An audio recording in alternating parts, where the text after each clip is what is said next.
Hi there, and welcome to the Lois Strachan YouTube channel. I'm Lois Strachan, and this is another behind the scenes look at the writing and publishing of one of my published books. Today, we're talking about my memoir, A Different Way of Seeing, a blind woman's journey of living an ordinary life in an extraordinary way. And this is going to be talking about the origin story of the book. Now, when I first shifted out of mainstream employment and moved into looking at working on my own self-employment, I was looking at a career in the professional speaking industry. And it's one of the streams of income that I do still follow. Speaking professionally on overcoming challenges, building resilience, adapting to change, accepting blindness, that sort of thing.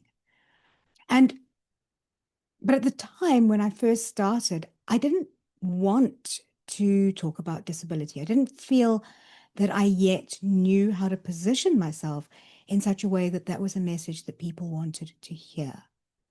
I didn't want to see myself as being defined by my blindness.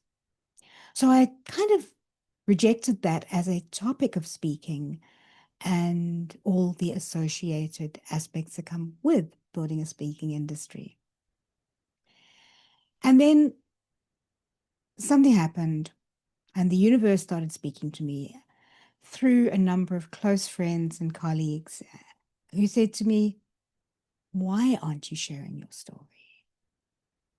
Why is it that you are pursuing something that is probably not your strength and neglecting something that people need to learn about?" And this was feedback that I got from a number of close friends, a number of people in the Toastmasters organization, and one of my speaking mentors who came to one of my speeches and said to me, "But Lois, the problem is that while you're up there on the stage speaking about whatever my current topic was, they are sitting in the audience going, 'But you're blind. How on earth is it that you're able to do that? How did you write this speech? Prepare it? How did you, do you know what you're wearing? Who did your makeup?'" So they're sitting with all of those questions, and those are blocking their ability to hear your message. And have you ever thought about shifting into speaking about your own life experience? Also, through Toastmasters, one of the world champions of public speaking gave me pretty much the same message. Share your story. There are people out there in the world who need to hear it because they can learn from your example of moving forward after such a life-changing event. And eventually, I started listening. But I had no idea of the types of things that people would want to know about. So, with social media being a thing already at that stage, I put a question out on my social media. And it simply asked, "What is it that you would like to know how I accomplish it? What is it that I do that you would like to have it explained? The tools, the techniques, the approach." And I left that on social media. I was amazed at the number of responses I had. I had over 200 responses, some duplicates, but mostly individual people asking individual questions about how I do certain things in my life. Now, amongst those responses, was someone who said, "Oh my word, Lois, you've got enough content here that you could write a book." And that book is what became A Different Way of Seeing. So here's really how I started going from the comments on Facebook and social media and Twitter and X and putting them into a format that became the book. I started off by writing all of the questions, all the topics down in a spreadsheet. Then I grouped them according to similarities of subject matter. And then I started answering the questions. And in answering the questions, I found I started sharing stories. One of my speaking mentors, I remember very, very early on when I first started speaking back in the late 1990s, said to me, "Facts tell, but stories sell." Now, I know that that's a statement that must have someone who said it first, and I should probably be researching that and crediting it correctly. But I've never actually got around to doing so. So if you know who originally said that, please let me know so that I can credit it in future. I'd love to know, actually, and maybe I must do some research on that when I have a bit of time. So, facts tell, stories sell. And I have to be honest and say that I had a lot of fun answering the questions about how I was doing things, but I had so much more fun creating the stories associated with some of the things that I've done since losing my sight. And that is ultimately what then became the first draft of the manuscript of A Different Way of Seeing. At the time, it didn't have a title. I'm always horrible with titles. I can never find the title. It takes me forever. And it's often the very, very last thing that I do, with the exception of Fiji's book, which just had to be Pause for Thought. Okay, so Different Way of Seeing. The first draft of the book took me 7 weeks to write. And it just flowed. It came out. I couldn't believe I would sit down and I would write a chapter. I'd sit down the next day and repeat it, and it was amazing. But of course, we know that a first draft does not a book make. That is just one of the sad realities of writing. You have to go back and re-edit and rewrite and add and change. And there's so many changes that one makes to a first draft of a book. And it's normal. I know a lot of writers feel, well, that means I'm not a writer, but it's not true. It just is the way writing happens. Then there's also the fact of consolidating the stories. Because if you repeat the stories, there's another story you could put there instead. And it was a lot harder than actually writing the original draft for me. So 7 weeks to write the original draft. And then 17 months before the book got published. So what happened in those 17 months? I had to do some rewriting, as I've said. I then took my book to a professional editor. And I made a bad choice there initially. While she came highly recommended, and while absolutely I have no doubt that she is a superb editor, the person I chose was not the right editor for me. Because when she sent the book back to me in the edited format, I couldn't find myself in the text anymore.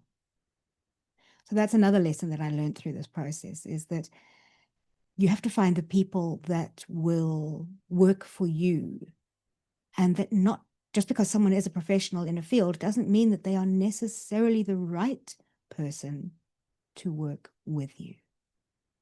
Which is not to say that their initial original editor who looked at my work didn't add value. She did. But I just, it didn't feel like me anymore. So I approached someone I've known for a number of years who was at university with me. And this was the first time that I worked with Melanie Harvard of Harvard Inc., INK. And Melanie took my book and offered a few suggestions, offered a few changes. One of the biggest changes that she's constantly brought back on my book, and I think I'm finally doing it, she says fewer hyphens, fewer ellipses. There are better punctuation marks to use in those environments. And that, particularly nowadays, is because hyphens are so often used by AI. So, yes. And she helped me just to think a little bit differently about my book, about the way it was presented, the way it was positioned. And it really did help me to structure the work in such a way that I felt more comfortable about putting it out into the world. Then the cover. Another big learning. Now, a lot of these learnings, they were mistakes that I made as a first-time writer of a memoir, of a nonfiction book, of a longer book. I had written the children's books before this, but children's books are a little bit different for some fairly obvious reasons. But I'll cover those in videos about the writing and publishing of the children's books, The Adventures of Missy Mouse. I wanted my book cover to stand out. I wanted it to be different from every other book out there in the field that was closely related to mine. So those genres were kind of memoir, self-help to a degree, how to kind of, but mostly I put it out as memoir. I approached another friend, a colleague, who was a professional, not an illustrator, he was a no, I've forgotten the word. But anyway, he was involved with doing illustrations, and his illustrations that he did had a lovely, quirky sense of humor that matched the sense of humor in the book. And we designed a cover which was sort of a cartoonish cover with very few, it was mostly black and white, with just a dash of color on it. And that was how I released the book. But here was the problem. It didn't look like any other book in the genre. So for people who knew me, who wanted to read my story, sure, they might buy the book because they knew me and wanted to know more about my experiences. But if I wanted to reach readers who were not readers of, or people that I knew, people outside of my existing audience, they would look at my book and go, I don't know what to make of this cover. I don't know what to make of the book.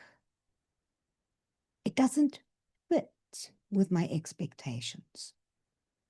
So that was something, again, that I had to learn, and I eventually changed the cover into what you're going to see in a few minutes, which is a cover that is much more similar to other memoirs.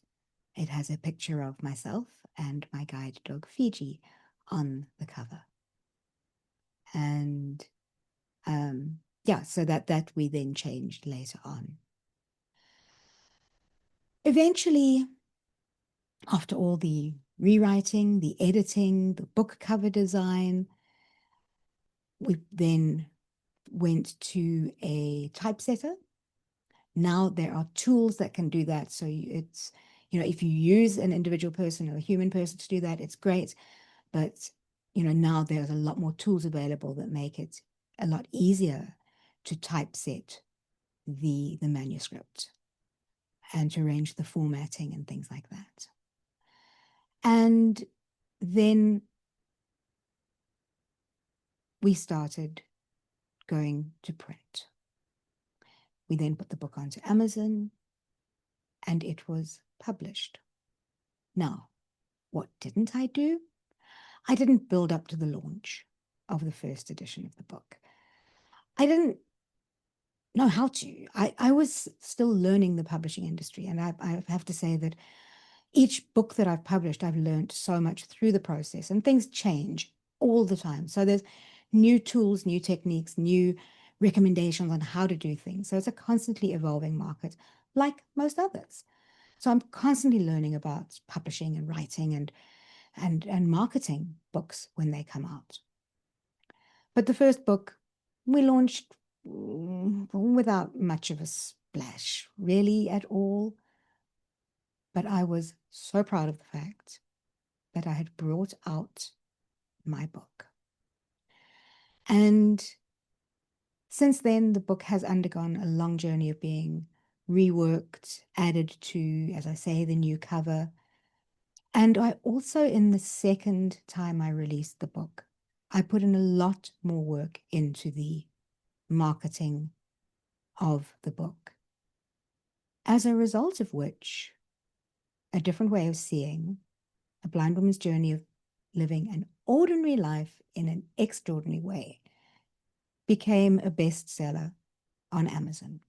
And it remained at number one in its category for 9 days, which I'm really immensely proud of. So I sat down when I started recording this to talk about the creation of the book. And I think I've actually gone a little bit beyond those quite strict parameters to talk a little bit more about some of the lessons that I learned through the publishing of A Different Way of Seeing. And I hope that if you've seen this, you found value in this. First, just in learning a little bit about the creation of the book, but possibly if you're also either writing a book or have written a book and are approaching the publishing phase or the marketing phase, that you'll have possibly learned a few things that may help you avoid some of the mistakes that I made originally on my journey. If you are interested in reading a book that talks about the experience of someone becoming blind and then learning some of the tools and techniques that she uses in her life to accomplish tasks, then why not dip into A Different Way of Seeing? It's available through my website, loisstrachen.com. It's available on Amazon as both an ebook and as a print book. And it's available on Audible.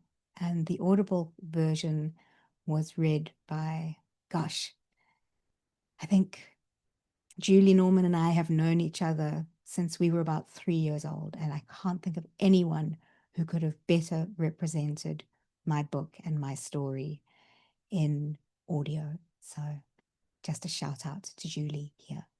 Okay, I'm going to show you the cover of the book. And there we go. There it is. A Different Way of Seeing, A Blind Woman's Journey of Living an Ordinary Life in an Extraordinary Way by Lois Strachen. And it has an image of myself and my third guide dog, Fiji, who was a yellow Labrador crossed with a golden retriever. And I'm kneeling down next to her with my arms round her neck. So, thank you for listening to this video. I hope you've enjoyed learning a little bit about the story of the writing and learned a bit about the publishing industry. And if you enjoyed listening to this video, watching this video, why not check out some of the other videos on the Lois Strachen channel? Also, if you'd like to find out more videos about some of the tools and techniques that I use, about my guide dogs, about my work as a speaker, you'll find them on the channel. I'd love for you to subscribe and be part of the family. If you've got any questions, please drop them in the comments. And as always, likes and shares are very much appreciated to help other people learn about the work that I'm doing. Thanks for joining me on this video, and hopefully we'll see you next time.